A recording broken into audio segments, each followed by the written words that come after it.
하나님의 말씀 구약성경 이사야 53장 4절로 6절 말씀. 그는 실로 우리의 질고를 지고 우리의 슬픔을 당하였거늘 우리는 생각하기를 그는 징벌을 받아 하나님께 맞으며 고난을 당한다 하였노라. 그가 찔림은 우리의 허물 때문이요 그가 상함은 우리의 죄악 때문이라.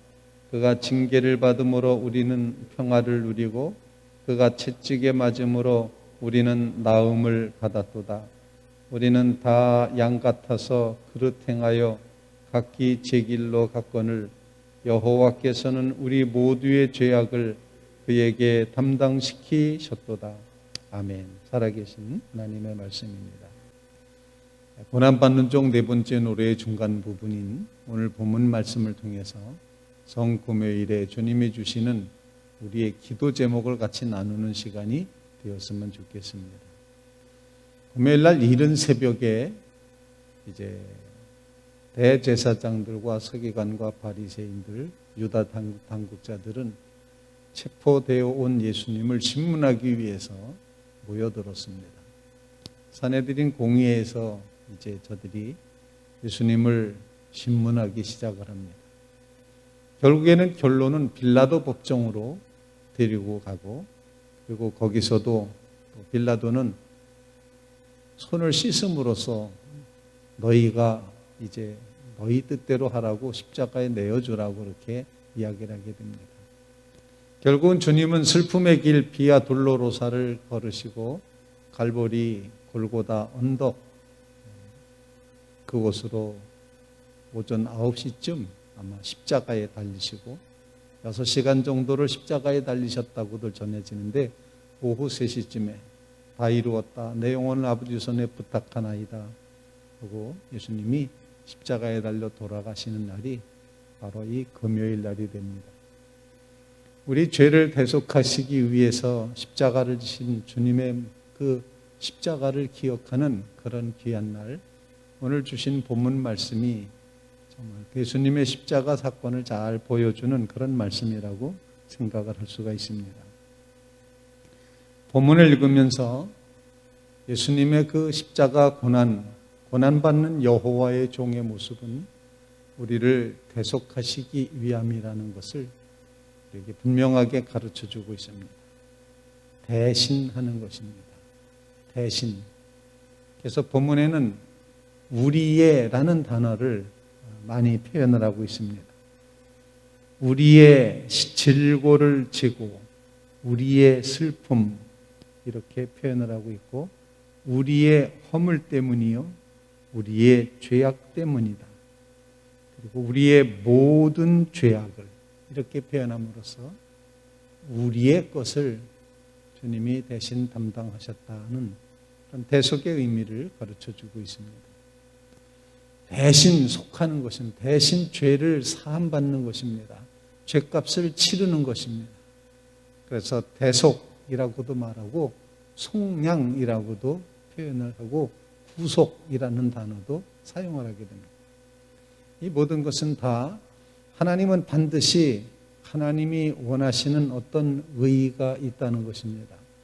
그 의의를 이루기 위해서, 그 의의 앞에 서기 위해서, 다시 말씀드리면 하나님은 우리를 하나님과 올바른 관계에 놓이도록 창조해 놓으셨는데, 죄를 짓고 타락한 인간들이 하나님과 올바른 관계를 맺지 못합니다. 그 무엇으로도 하나님과 올바른 관계를 맺을 수 없게 된 죄악된 인간을 향하여서 하나님 자신이 독생자를 보내주셔서 예수님을 죄로 삼으시고 벌을 주시고 십자가에 죽게 하심으로 그 죄를 다 없애 주신다.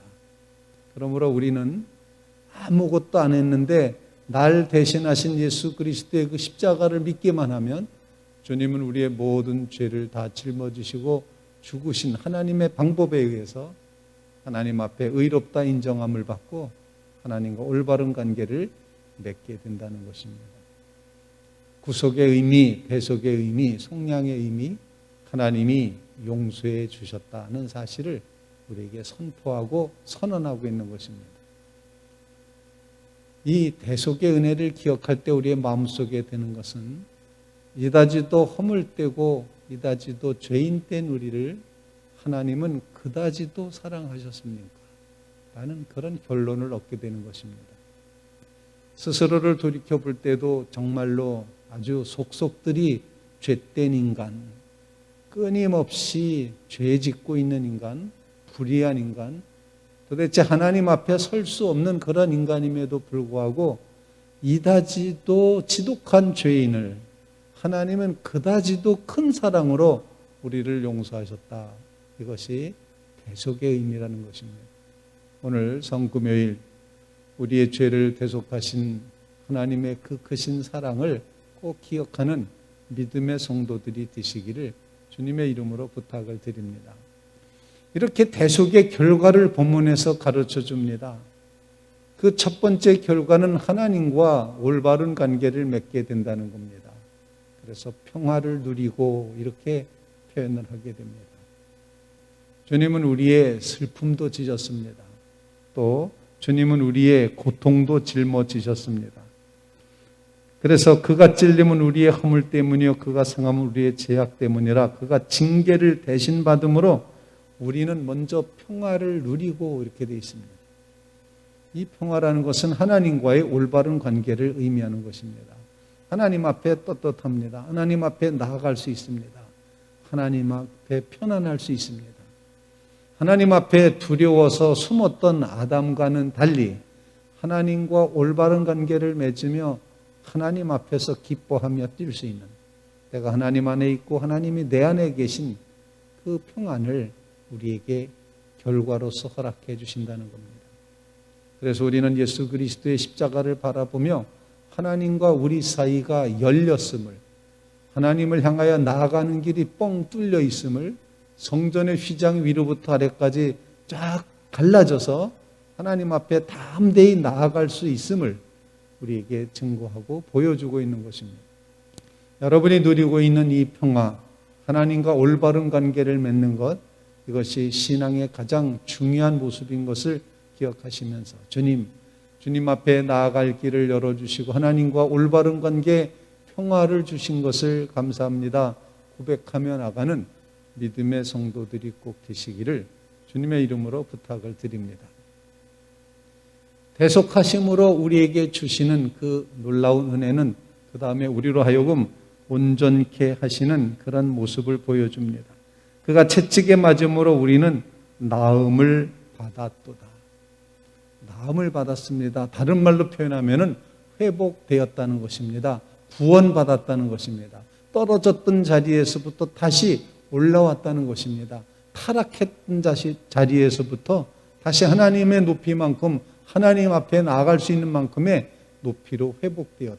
나음을 입었도다. 이렇게 표현을 하고 있습니다. 신학교 다닐 때 선생님이 가르쳐준 구원의 모습은 바로 하나님과 같은 위치에 있었던, 높이에 있었던 인간이, 하나님이 그렇게 하나님의 형상으로 지어놨던 인간이 죄를 지음으로 밑으로 떨어지게 됩니다. 그런데 거기에 하나님, 인간 편에서 아무리 하나님 앞에 하나님의 높이만큼 올라가려 해도 할 수 없지만 예수 그리스도의 십자가의 은혜를 허락해 주심으로 우리를 죄 없다 이렇게 인정해 주시고 의의 보따리로 쌓아 놓으셨기 때문에 우리가 하나님의 눈높이만큼의 위치에 설 수 있어서 온전한 회복을 이루게 된다 하는 것입니다.